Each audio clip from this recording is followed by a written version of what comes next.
یہ فرقے جتنے بھی ہمارے یہاں بنے ہیں، جتنے کو بھی ہم لوگ نام سنتے ہیں، ان میں زیادہ تر اعتقاد اور عقیدے کے نام پر ہیں، اور ان میں زیادہ لوگوں کا کام یہ ہے کہ وہ دوسروں کو کافر قرار دے۔ قرآن کا رخ تو یہ ہے کہ زیادہ سے زیادہ لوگوں کو ایمان والا بنایا جائے، حلقہ اسلام میں داخل کیا جائے، ان کا اعتقاد درست کیا جائے۔ قرآن پڑھنے والوں نے قرآن کے حوالے سے یہ رویہ اختیار کیا کہ میرا عقیدہ درست ہے، میرا فرقہ درست ہے، اور فلاں کافر ہے، اور فلاں کافر ہے، اور فلاں کافر۔ مسلمان کو کافر بنانے میں ہماری توانائیاں لگنے لگی۔ اور وہ زمانہ اور آج کا زمانہ کہ ابھی بھی پڑھے لکھے طبقوں میں، دینی حلقوں میں، قرآن و حدیث کا نام لینے والوں میں یہ کام جاری ہے۔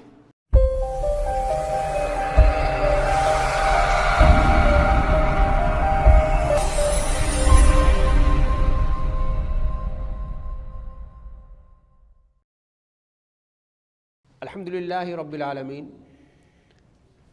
والصلاة والسلام علی رسولہ الامین وعلی آلہ وصحبہ اجمعین الی یوم الدین، اما بعد، قال اللہ تعالی فی کتابہ المجید، اعوذ باللہ من الشیطان الرجیم، وکذالک جعلناکم امۃ وسطا لتکونوا شہداء علی الناس ویکون الرسول علیکم شہیدا۔ برادران اسلام، اللہ تعالیٰ نے قرآن مجید میں یہ کہا ہے کہ ہم نے امت مسلمہ کو امت وسط بنایا ہے۔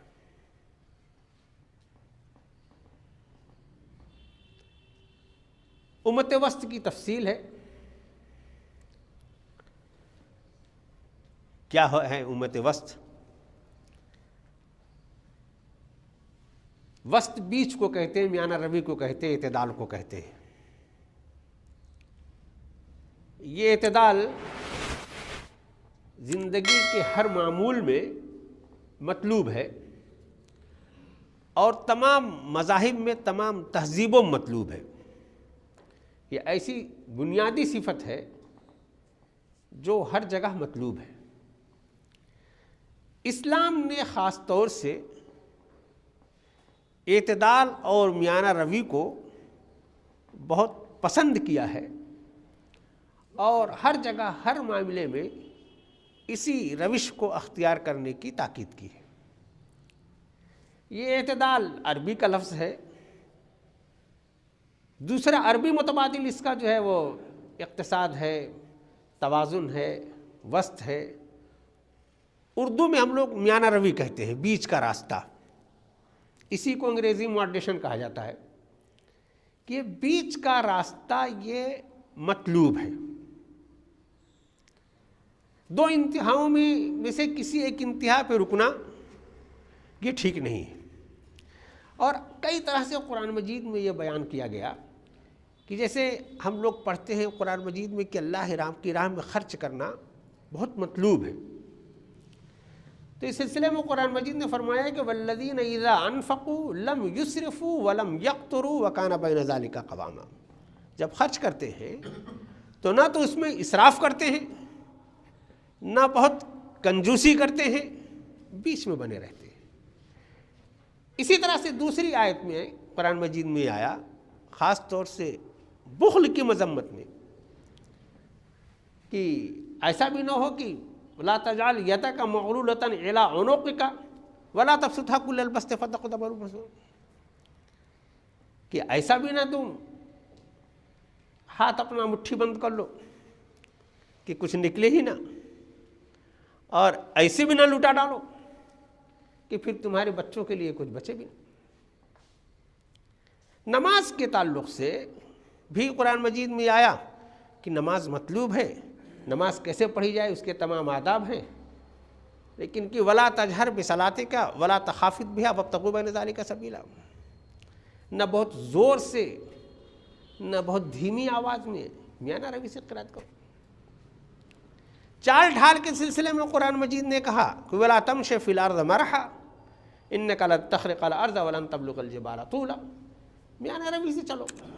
بہت اکڑ کر چلنے سے کیا فائدہ؟ نہ تم زمین کو پھاڑ سکتے ہو، نہ آسمان میں جا سکتے ہو۔ تو گویا یہ بیچ کا راستہ، یہ میانہ روی بہت مطلوب ہے، یہ بات ہم دیکھتے ہیں جگہ جگہ رسول پاک صلی اللہ علیہ وسلم کی خود کی زندگی میں اور آپ کی تعلیمات میں۔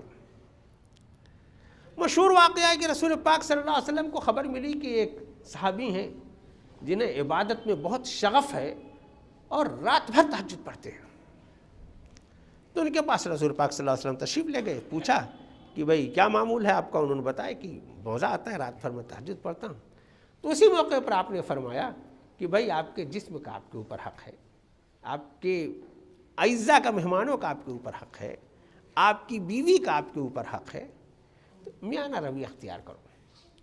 ایک اور حدیث جو بیان کی جاتی ہے اس تعلق سے، کئی مرتبہ ہم لوگوں کے سامنے وہ آتی ہے کہ 2-3 صحابہ کرام ایک ام المؤمنین کے پاس آئے کہ کچھ رسول پاک صلی اللہ علیہ وسلم کے معمولات بتائیے کہ کیسے آپ کے معمولات ہیں۔ تو انہوں نے بتا دیا کہ آپ کیسے کھاتے ہیں، کیسے رہتے ہیں، کیسے عبادت کرتے ہیں، سب بتایا۔ سننے کے بعد ان لوگوں کو یہ لگا کہ یہ تو جو ہے یہ تو رسول پاک صلی اللہ علیہ وسلم کا معمول ہے، آپ تو بخشے بخشائے ہیں،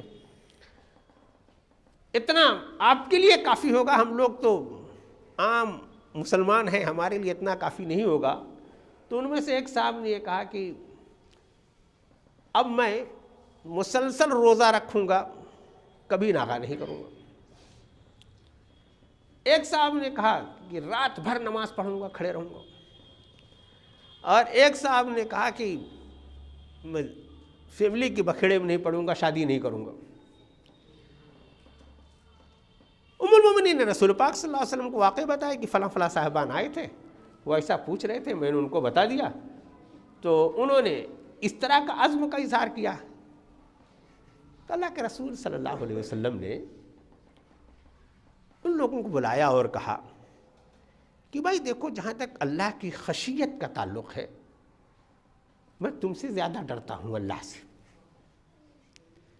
اللہ کے قانون کی پابندی اور پاسداری کا جہاں تک تعلق ہے وہ تم سے زیادہ کرتا ہوں، لیکن میں روزہ بھی رکھتا ہوں اور افطار بھی کرتا ہوں، نماز بھی پڑھتا ہوں اور سوتا بھی ہوں، اور میں نے شادیاں بھی کی ہیں، ان کے حقوق بھی ادا کرتا ہوں۔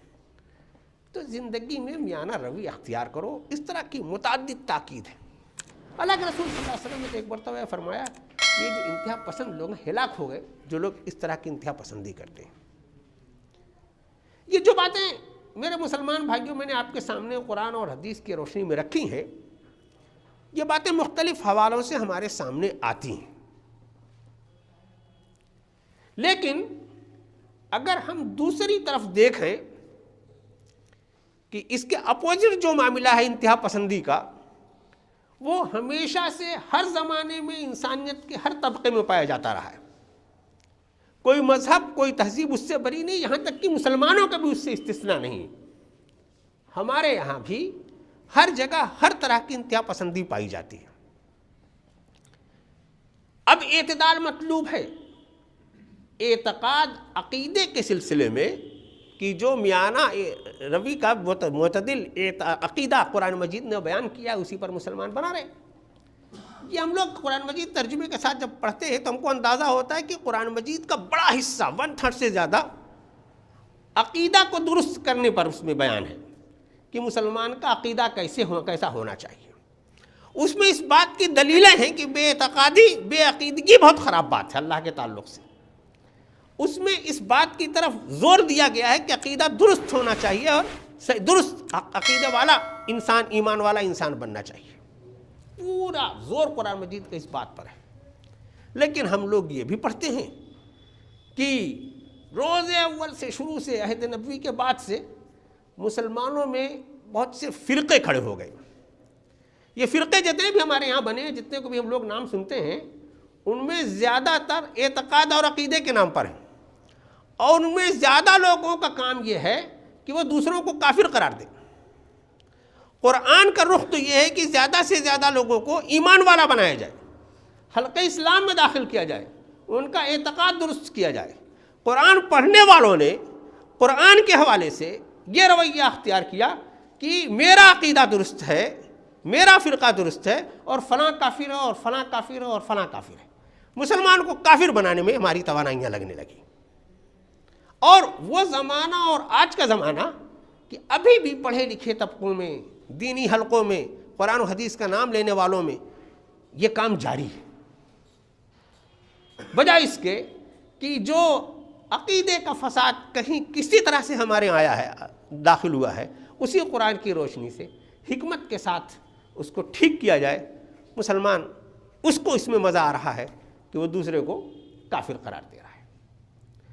بہت لمبی اس کی تفصیل ہے عقیدے کے تعلق سے۔ عبادات کے تعلق سے بھی اللہ کے رسول صلی اللہ علیہ وسلم کے ایسے واضح فرمان موجود ہے، کتنی عبادت کرنی ہے، کیسی عبادت کرنی ہے، عبادات میں کیا فرض ہے، کیا واجب ہے، کیا سنت ہے، کیا مستحب ہے، کیا مطلوب ہے، کیا نامطلوب ہے۔ ہم لوگ اگر اپنے یہاں عبادت کے حوالے سے گفتگوؤں کو سنیں، تعلیمات کو دیکھیں، تو اس میں بھی اچھی خاصی بے اعتدالی راہ پا گئی ہے۔ مطلوب کو نامطلوب، نامطلوب کو مطلوب بنا دیا گیا۔ جو چیز جس حد تک چاہیے تھی اسے بہت بڑھا دیا گیا، جو نہیں چاہیے تھی اسے بہت آگے بڑھا دیا گیا۔ ان سب کے علاوہ ہمارا اپنا جو اخلاقی رویہ ہے، روز انسانی تعامل جو ہے، کھانا پینا، اٹھنا بیٹھنا، کپڑا لباس، رہن سہن، سماج، سب سے زیادہ تو اعتدال یہاں چاہیے۔ اس میں بھی مثالیں ہم تلاش کریں، ہر جگہ شدت پسندی ہے اور ہر طرح اپنے ایک موقف پر زور ہے۔ تو یہ رویہ جو ہے یہ معتدل رویہ نہیں ہے، یہ امت وسط کا رویہ نہیں ہے۔ اس سے ہم کو خاص طور سے شعوری طور پر بچنا چاہیے۔ میرے مسلمان بھائیوں، ایک طرف تو یہ بات ہے، قرآن اور حدیث کی یہ تاکیدات ہے۔ اللہ تعالیٰ نے اس امت کو تو امت وسط کہا کہ آپ میانہ امت ہو، آپ کا کام یہ ہے کہ لوگوں کو دین کی اچھائی کی تعلیم دو، لوگوں کو برائی سے روکو، یہ امت کا فریضہ قرار پایا۔ لیکن جس امت کو اللہ نے خیر امت کہا اور امت وسط کہا، آج اس کا ٹائٹل انتہا پسندی کا ہے۔ دنیا نے اس امت کو انتہا پسند قرار دے دیا،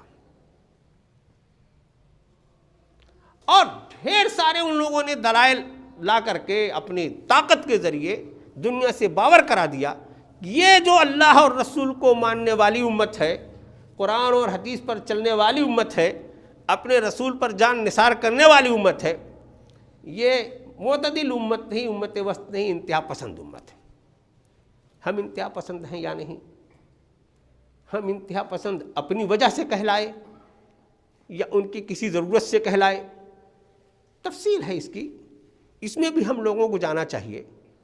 اور واقعہ یہ ہے کہ امت مسلمہ کیسے انتہا پسند امت ہو جائے گی، اس کا کوئی جواز نہیں۔ لیکن اس مطالبے میں ہمارے مسلمانوں میں بھی بہت سے دانشوران اس بات پر لگے ہوئے ہیں کہ ہاں ہیں تو ہم امت انتہا پسند، اور ہم کو اپنی تعلیمات میں، اپنی اسلامی اقدار میں یہ رویہ اختیار کر لینا چاہیے، تب ہم میانہ رو امت کہلائیں گے۔ گویا جس وجہ سے ہم کو انتہا پسند کہا گیا، ان کو جس طرح کا نیا اسلام کا ایڈیشن جو مطلوب ہے، جس طرح کی ان کی پسند کی نئی امت مطلوب ہے، اس طرح کی امت بنانے کے لیے ہمارے یہاں سے بھی دانشوران کی کھیپ تیار ہو گئی۔ تو اعتدال کا ایک دوسرا مطلب ہمارے سامنے لا کر کے رکھ دیا گیا کہ ان کی مرضی کے مطابق ہم اپنی عبادات کو، اپنی اخلاقی رویوں کو، اپنی سماجی زندگی کو ڈھال لیں، تب ہم معتدل کہلائیں گے۔ یہ ایک دوسری انتہا پسندی کا ہم سب لوگوں کو سامنا ہے میرے بھائیوں۔ مثالیں ہم بہت ساری لا سکتے ہیں، اور ہم لوگوں کی زندگیوں میں روزانہ یہ معاملہ پیش آتا ہے۔ حجاب کا مسئلہ بہت اس وقت گرم ہے، اور آج کی جو تاریخ ہے، پوری دنیا اس پر احتجاج کر رہی ہے۔ بڑے بڑے ممالک میں یہ ہو رہا ہے کہ یہ کیا ہو رہا ہے۔ یہ شروع ہوا تھا اڑپی کے ایک اسکول سے، 7 بچیوں کا مسئلہ تھا۔ سچی خبر یہ ہے کہ اسکول انتظامیہ، مسلم بچیاں اور وہاں کے مسلمان نہیں چاہتے تھے کہ یہ مسئلہ اتنا بڑا بنے۔ ان لوگوں نے اپنے طور پر مقامی سطح پر اس مسئلے کو حل کرنے کی کوشش کی، لیکن وہ دنیا جو آپ کو انتہا پسند بنا کر کے رکھ دینا چاہتی ہے، وہ اس مقصد میں کامیاب ہوئی کہ اس ایک مقامی مسئلے کو دنیا کا عالمی مسئلہ یہ بنا دیا گیا۔ اب ایک طرف حجاب والے لوگ ہیں، ایک طرف بے حجاب لوگ ہیں، اور ساری دنیا مذاکرہ چل رہا ہے جو آپ سب جانتے ہیں، اور خواہش ہے ان کی کہ امت کا ایک ایک فرد اس احتجاج کا حصہ بن جائے، اور شاید آئندہ کا ان کا پلان یہ ہو کہ جیسے احتجاجات کے نتیجے میں کئی مرتبہ دنیا نے ایک نامطلوب چیز کو مطلوب مان کر کے اس پر پابندی لگا کر کے اپنی مرضی چلا لی، یہاں بھی چل جائے۔ اسی لیے مسلم پرسنل لا بورڈ کا ایک موقف آیا ہے امت مسلمہ کے لیے کہ اس مسئلے کو حکمت کے ساتھ، اعتدال کے ساتھ فیس کیا جائے، قانونی لڑائی لڑی جائے، حجاب جن کے لیے مطلوب ہے ان کو حجاب کے لیے آمادہ کیا جائے، ان میں سے جن لوگوں کے اوپر حجاب واجب وہ حجاب نہیں کر رہے ہیں ان کو بھی اس کی ترغیب کی جائے، لیکن حجاب کو بے حجاب بنانے کے لیے، پوری امت کو بے حجاب بنانے کے لیے سڑکوں پر آ کر کے اپنے مسئلے کو خراب نہ کیا جائے۔ یہ موقف آیا ہے تو اس سلسلے میں ہم لوگوں کو خود اپنا اس طرح سے ایک تعاون کی ضرورت ہے۔ دنیا میرے بھائیوں، مسائل اور بھی بہت سارے ہیں، اور ہر مسئلے کا حل اس حکمت میں ہے کہ اس کی جو اصل روح ہے، اس میں جو بیچ کی جو راہ ہے اور جو سچی راہ ہے، اس راہ کو اختیار کیا جائے۔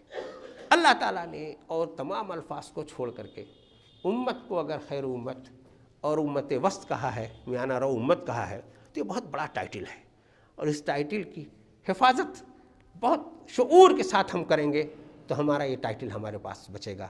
اللہ تعالیٰ ہمیں خیر امت اور امت وسط ہونے کا شعور عطا فرمائے۔ اللہ تعالیٰ ہمیں اپنی عقائد میں، عبادات میں، اخلاقی معاملات میں، روزمرہ کی زندگی میں میانہ روی اختیار کرنے کی توفیق عطا فرمائے۔ اللہ تعالیٰ نے ہمیں خیر امت بنایا ہے، خیر امت کا لائق فرد بننے کی توفیق عطا فرمائے۔ بارک اللہ لنا ولکم فی القرآن العظیم ونفعنا وإیاکم بالآیات والذکر الحکیم۔